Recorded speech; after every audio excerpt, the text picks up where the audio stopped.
Good evening. Tonight, I want to start with a couple words of explanation. As Lynn mentioned, tonight, this week is Haiti Sunday. So first off, I want to say a thank you to Donald Hankinson, who was going to be the reflector this evening, but stepped aside for me to say a few words. So I'm sure you, like me, will look forward to hearing what Donald has to say in a few weeks to come. Secondly, this reflection is going to take a little longer because we have a special guest. We have some words from Père Jean, who is the rector of St. Luke's in Trudonor. And so one of the benefits of our COVID situation is that we've all become expert in terms of creating video content, and some of it even works. So we think that tonight's content will work. So in a few seconds, I'm going to ask Jeff to switch to Père Jean's video. But before we do, I thought it might make sense to give you a quick update about what's going on in Haiti. So some of you know, and some of you will be surprised to learn that St. Albans is the primary benefactor and supporter of this primary school in Trudonor in Haiti. Now, Trudonor is a town about 25 miles from Cap-Haïtien. Cap-Haïtien's the principal town in the north, and then Trudonor is one of the largest towns in the northeast department of Haiti. We've been involved with this for over 10 years. The partnership started originally with this need to dig a well, to have clean and clean water for the students and faculty of the school. So we started digging the well, and then we learned more from some of our friends in the Diocese of Maine, through the Diocese of Haiti, and we understood that there was more to do. There's always more to do in Haiti. But one of the things that was the need was to kind of finish the school project. So some of our friends here in Cape Elizabeth, we got together when we wrote this grant. We received one of the largest grants that's ever been done from the Foreign and Domestic Missionary Society of the Episcopal Church. We got about $80,000. We raised another $40,000, and we're able to raise the roof. So in the video that you saw earlier, you saw this great school, this great two-level school. And most of that was created by the fact that we're able to raise the roof, go up to the second level, make it safe, and really work with this compound. And subsequent to that, what we've been focusing on is making sure that the teachers are there and paid, and that there's some food there so that the students can also get a good meal most days when they come to school. As some of you might know, so that's what we've been doing in Haiti. As some of you might know, the past couple of years has been a really difficult time for the people of Haiti. They are engaged in this terrible political conflict where one power is in, but the outs want him out, and the outs ins want him in, and it gets a little crazy about understanding how it is, and there's no real solution because the ins and the outs have about equal power, and I know it's confusing, but it really makes for a very troubled and uncertain time in Haiti, and that's difficult. COVID-19 has just been another detail and another problem to work with and impact the lives of our friends in Trudonor. So the school year had started last year. There were about 300 students in the school. They, like us, suspended classes in March. They were able to resume classes, so they were able to resume and finish the 1920 school year in the summer, and are looking forward actually to starting the school year 2021 in a few weeks. So we should be encouraged that there are, we're hoping about 300 students, and then there are about 20 teachers that are involved there with those 300 students. The photos you saw, it's an amazing, amazing place. Now I'm gonna ask Jeff to play our words from Père Jean, and then we'll come back. So Jeff.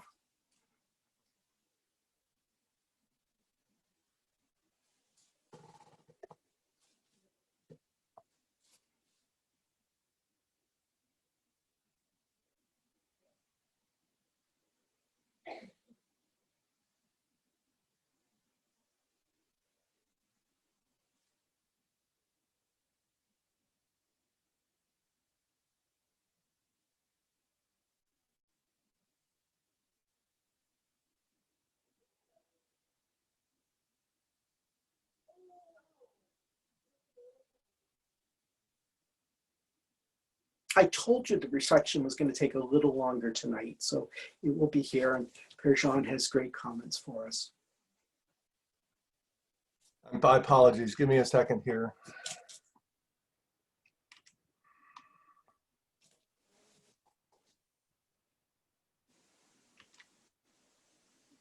So while Jeff is doing that, I'm going to kind of keep going and thinking and talking about what had happened with Haiti. So Jeff, just give me a little bit of heads up when you're ready to go.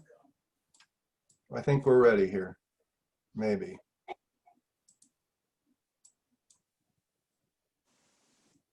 De la paroisse Saint-Luc. Je bénis le nom du Seigneur qui nous rassemble aujourd'hui.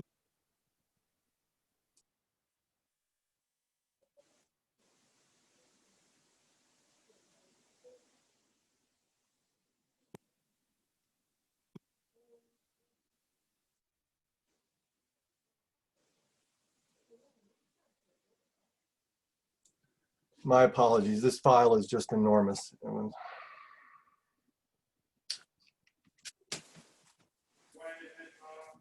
Well, that's what happens when you do real-time video. So let's keep going.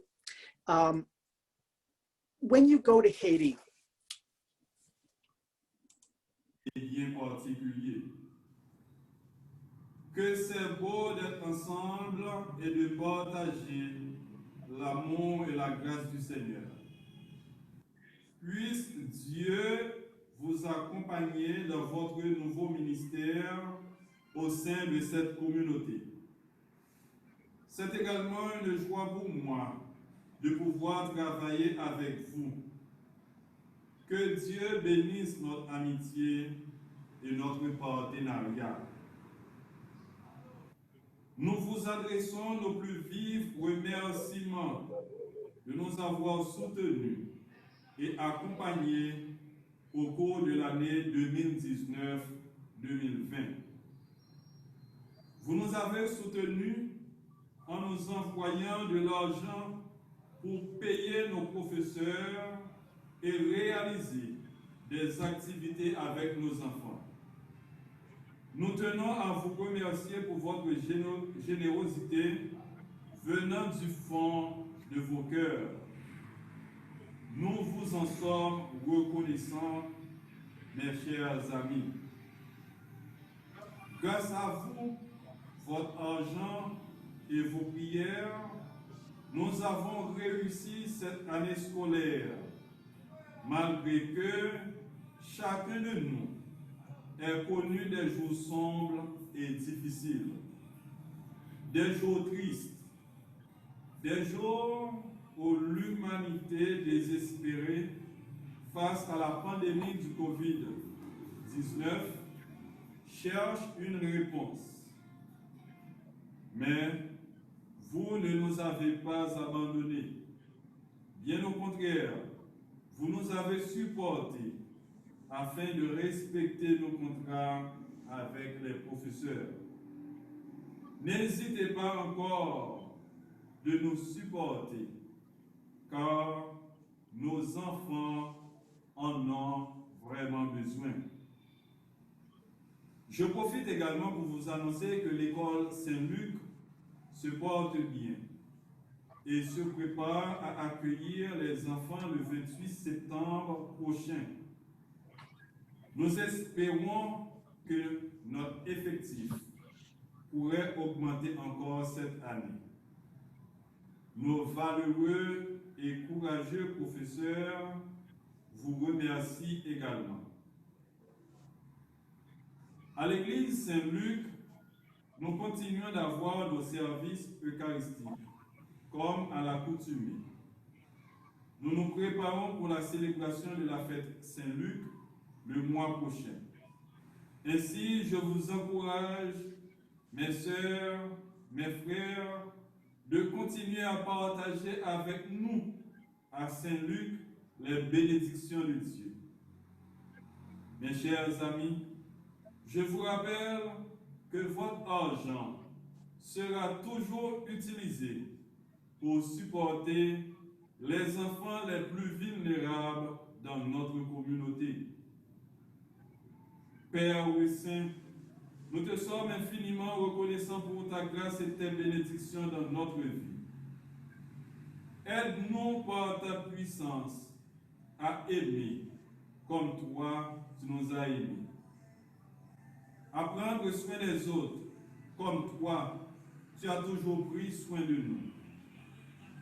Mes sœurs, mes frères, que le Seigneur de toute tendresse qui habite en vos cœurs continue de vous combler de joie et de vous conduire sur la voie du partage et de la solidarité. Donnez, mes amis, donnez encore pour le bonheur des plus démunis, afin de découvrir le Seigneur dans l'autre. Car à chaque fois que vous avez fait cela à un de ses plus petits, c'est lui, le Seigneur, que vous avez reçu. Dit notre Seigneur Jésus. Amen.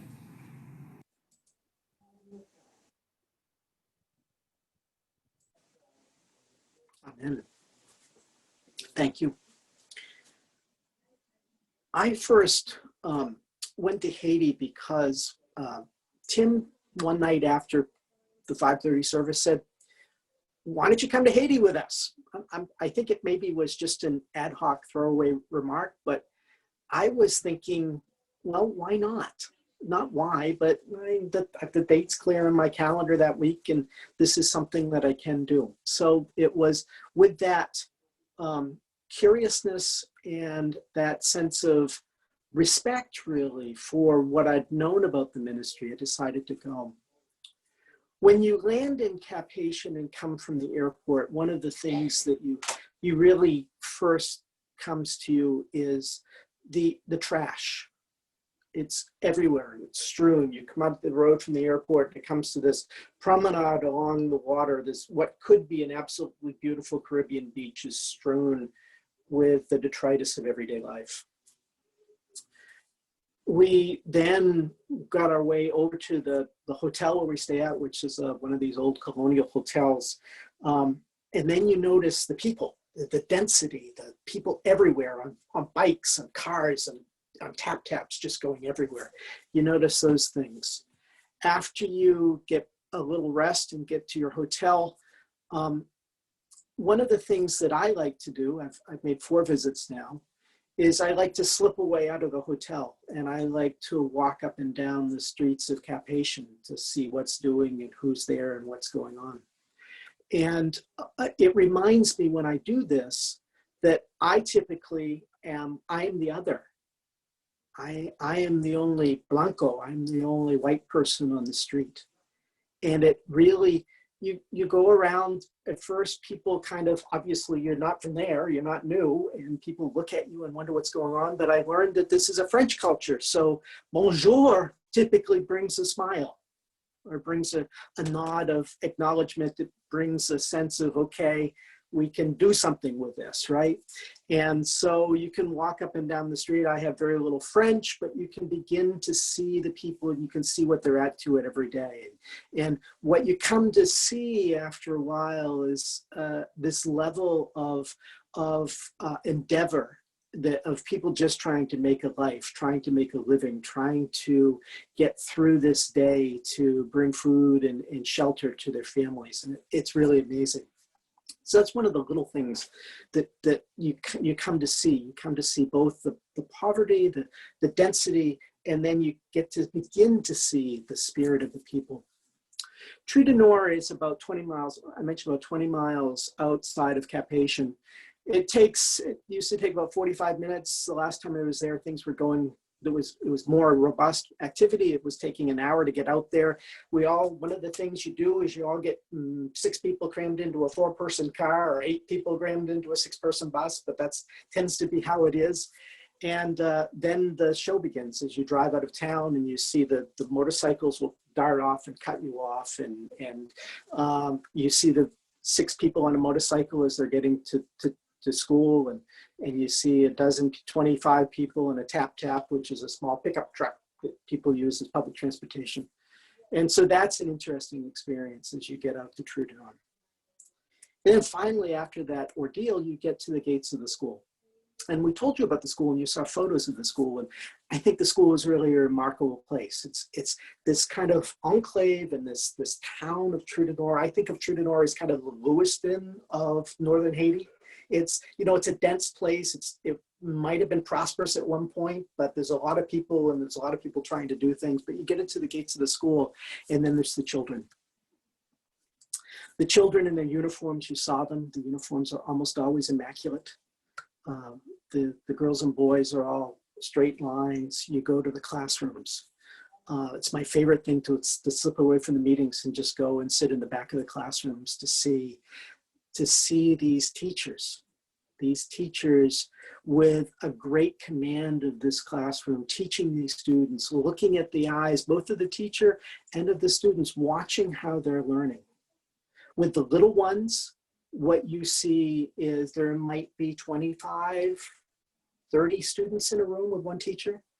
And when the teacher is teaching, it's silent because the students are paying attention to the teachers. Of course, they're children, so they're also teasing with each other. If you really look, they're looking at this Blanco who's sitting in the classroom, you know, causing a ruckus. But it's amazing to see that dedication of the teachers as the work that they do, right? So the first thing they have to do is they have to teach them Haitian Creole, which is their own language. And then we also like to teach them French, and we try to teach English as well at the school, in addition to the other subjects. So that's the fascinating thing. It's that education though. It's that germ of potential, which education is, which I think is the thing that draws me back. It keeps me coming back and watching these kids as we take that child of God and we try to provide them with a way that they can grow and become a contributing member of their society and then nurture their families going forward. On one of the first trips that I went to Haiti, we had the chance to meet a gentleman named Eli. And Eli was, he told me his story. He was a Haitian guy. He was about 30 years old. His father was a priest, and he had gone to a school much like St. Luke's School. And he was a smart guy. He went to the local university and then went off to Spain to do his MBA and came back. And he was kind of the general manager of Food for the Poor's operation in northern Haiti.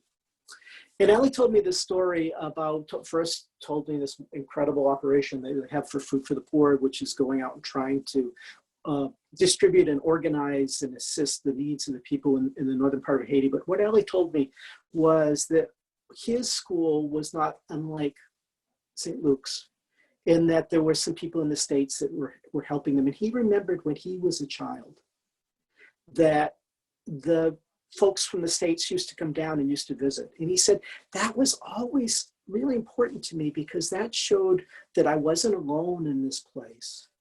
And that showed that there was a broader humanity and there were people that cared about me and cared about this place. And I think that story has always resonated with me because it really shows as you go there, the children, we're so different. They want to touch you and they want to feel you and they want to be with you and they want to share your presence with you. But that gift of presence is an amazing gift that's been given to me, and why every opportunity I go, I like to go and spend time with the children. The last thing I want to talk about tonight is us and what we're doing. I believe it's truly extraordinary what we've done over these last 10 years. We're 200 families in Cape Elizabeth, right? We're 200 families in Maine coming together, and we've made the difference in thousands of children's lives over those 10 years. About how we've encouraged them, we've lifted them up. Yes, we provided them with some money so that they can pay their teachers, but we've really been with them in ways that we need to come to fully appreciate that they truly are our brothers and sisters. So I know we're asking you to do what we ask you to do every year. I'm doing mine. I'm sure that you're going to do yours. But remember that what we 200 families are doing is truly amazing. And in these days of uncertainty and trouble, we need to remember that this is something that we need to hold up and that we need to continue to do. For us, for the people that join our 200 families, and for the thousands of children that are going to come to St. Luke's in the future. I'll be around after if you want to talk about specifics, but thank you. And let's continue being present and lifting up our brothers and sisters in True to Norm. Amen.